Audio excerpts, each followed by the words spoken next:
每年到咗農曆7月，各地都可以見到民眾祭拜神明。如果你對中國傳統一無所知嘅話，真係唔會知佢哋做緊啲咩。想知道盂蘭勝會嘅由來同埋習俗，今集無聊冷知識將會帶大家了解一下。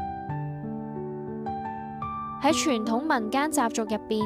農曆7月初1係鬼門開，7月30係鬼門關，但係實際時間會早1個小時，因為要指示。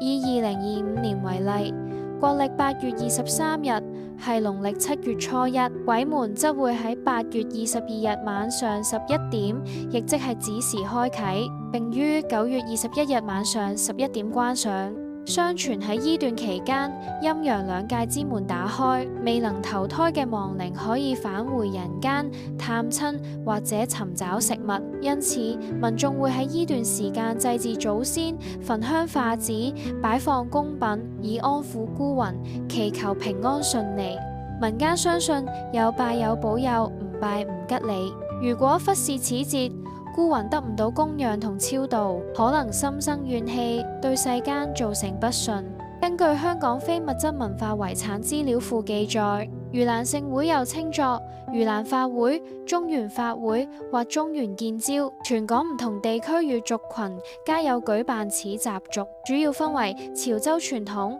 海陸豐學佬傳統、水上人傳統同埋本地傳統4大類。我今次參觀嘅係屬於潮州傳統嘅盂蘭勝會，跟住落嚟俾我哋一齊走進現場，睇下呢項傳統點樣喺現代香港延續同傳承。師姑係為無依無靠嘅亡靈祈福，希望讓佢哋得以安息，早日超生，亦都象徵人間對生命嘅尊重同慈悲。大家會擺放各式供品，祭祀途經嘅孤魂，等眾家好兄弟一齊嚟食得飽飽，免受飢渴之苦。而派平安米嘅做法，寓意把福氣同平安分俾社區大眾，信眾領取呢啲經過誦經加持嘅米，相信能夠為家人帶嚟平安與吉祥。除咗宗教儀式，潮州盂蘭勝會仲保留潮劇演出，戲班登台酬神，唱嘅唔單止係戲文，更加係對傳統信仰與祖先嘅敬意。